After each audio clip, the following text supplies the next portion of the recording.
नमस्कार। मिथुन राशि वालों का स्वागत है।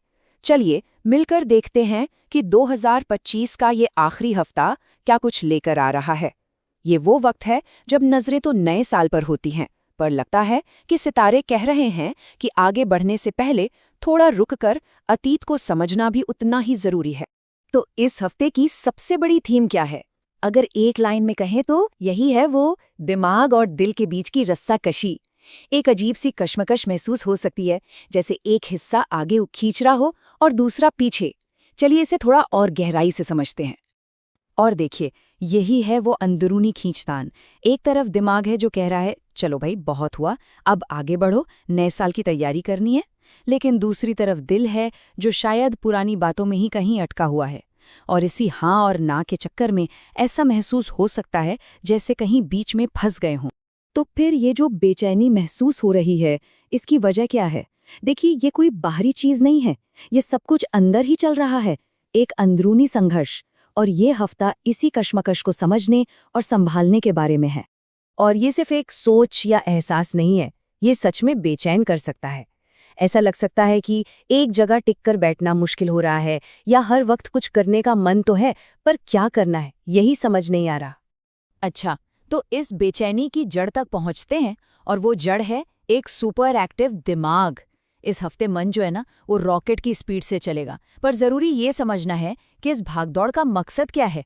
इस हफ्ते मन एक टाइम मशीन जैसा बन जाएगा। वो पुराने फैसले, गुजर चुकी बातें, ऐसे प्लान जो कभी पूरे ही नहीं हुए, सब कुछ एक एक करके सामने आएगा। और साथ ही ये एहसास भी कि शायद बहुत कुछ कहना या करना बाकी रह गया है। तो जब दिमाग में इतना कुछ चल रहा हो, एक सवाल तो आएगा ही कि क्या इन सभी चीजों को अभी इसी वक्त इसी हफ्ते ठीक कर देना है, हर अधूरी बात को पूरा करना है? और जवाब है बिल्कुल नहीं। इस हफ्ते का लक्ष्य चीजों को खत्म करना या सुलझाना नहीं है, बल्कि उन्हें समझना है। ये देखने का समय है कि सच में क्या जरूरी है और किसे अब पीछे छोड़ देना बेहतर है। मकसद है क्लैरिटी, कंप्लीशन नहीं। ठीक है, तो ये जो अंदर की उथल-पुथल है, ये असल जिंदगी में मतलब परिवार, कामकाज और रिश्तों पर कैसे असर डालेगी? चलिए एक-एक करके इसे देखते हैं। परिवार और दोस्तों के साथ ना थोड़ी गलतफहमियां होने की गुंजाइश है, तो बेहतर यही है कि अंदाजे लगाने से बचा जाए। अगर किसी से कुछ वक्त से दूरी बनी हुई है, तो बस एक बार खुलकर साफ-साफ बात करने से शायद सब ठीक हो सकता है। अब आते हैं काम पर। दिमाग में भविष्य के प्लान्स की बाढ़ सी आई रहेगी। अगले साल ये करना है, वो बदलना है। ये प्लानिंग के लिए बेहतरीन समय है। इस हफ्ते का काम बस इतना है कि इन सारे आइडियाज को एक जगह व्यवस्थित किया जाए। एक्शन लेने का सही टाइम वो जनवरी में आएगा। पैसों के मामले में फीलिंग्स थोड़ी मिक्स्ड रहेंगी। कभी लगेगा कि सब कुछ कंट्रोल में है, तो अगले ही पल भविष्य की थोड़ी टेंशन हो सकती है। इसलिए एक बहुत जरूरी सलाह, इस हफ्ते बिना सोचे समझे जल्दबाजी में कोई बड़ी खरीदारी न करें। अगर कोई रिश्ते में है तो दिल की बात कहना बहुत जरूरी है, क्योंकि चुप रहने से सिर्फ फ्रस्ट्रेशन बढ़ेगी।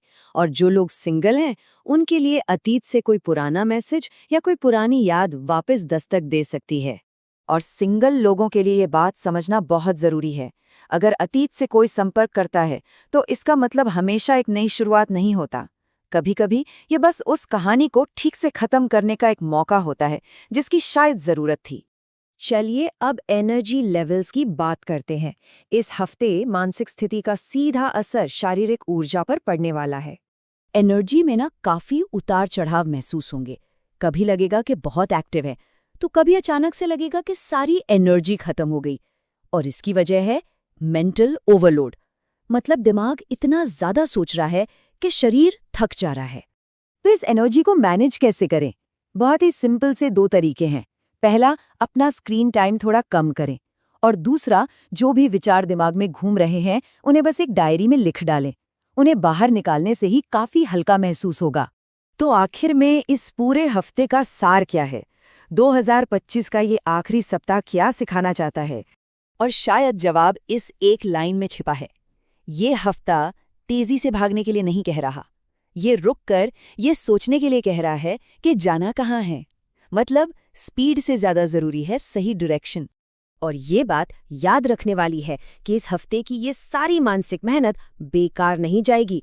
जो समझ और क्लैरिटी अभी मिलेगी ना, वही नए साल में एक बहुत सॉलिड शुरुआत की नींव बनेगी।